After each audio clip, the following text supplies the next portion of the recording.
Hello everyone, happy tracking. Yan. Good morning, especially kay Sir Hamilton. Boss, ito nga pala yung isa sa pinapahanap mo. Actually, di ba sir, ang gusto niyo 6WG1 inline. Pero sir, optional lang naman to kung gusto niyo yung 6WF1 na inline. Pero sir, gusto niyo di ba Molye din. Ito naman sir, inline lang po siya, pero double differential. Tapos yung body niya is wood type flooring.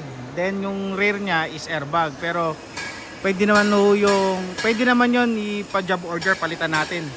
No, especially yung sa airbag, pwedeng gawing molye. No. Tapos yung flooring niya, pwede niyo naman din ipa-steel flooring. No?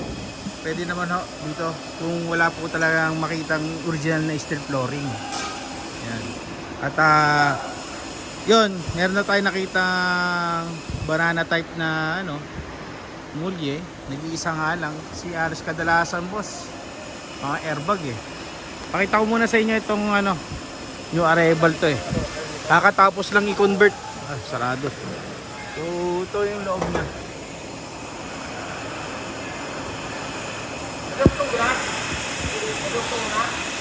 Manual transmission. Yan. Ito yung kanyang condition ng chassis. So mababago pa naman yan boss kapag pagka sa job order. So, gagawing presentable yan. Tatanggalin natin lahat yung mga kalawang na yan. Maganda dito, meron center post. Ayan. Yung airbag niya, kung papa-convert to, no? Yung kanyang chassis. Pero kung ako yung tatanungin sir, mas okay sa akin yung isang F1 na gray. Doon kasi sir, wala na masyadong paggawain eh. Tapos may papel na rin. Ito sir, undergo pa lang yung papers. Medyo mas maganda yung body nun kaysa dito sir. Pero at least pakita ko pa rin na sa inyo. So nga pala guys, one of our subscribers din, no? Maraming salamat sa walang sawang panonood nyo sa ating channel. Yan. Kung ayaw nyo naman sir, meron naman dito mga A1. Ayan o, 6AA1 10-wheeler. Inline yan boss. So okay lang sir, medyo madilim na kaya hindi nyo na ma-appreciate. Ayun, ito bukas. Yan, ito yung condition niya.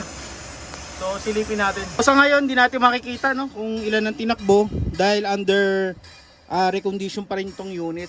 Kasi nga guys, kakadarating lang at kakatapos lang siya i-convert. Yan. Pero kapag niriko naman to guys, asahan nyo, lilinis na ito. Okay, mag-alala.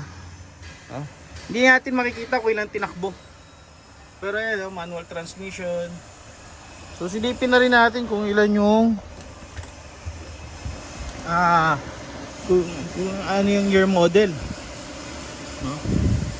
So sa mga inline, asahan nyo kadalasan year model niyan is 2001, 2003. Yan. Ang gulong niya nga pala is 70R 19.5. Kaya boss Hamilton, idol, ayan. Ito yung inline na 6WF1. Wala pa tayong nakikitang G1. So yun lang guys, happy tracking channel everyone. Thank you, bye bye and God bless.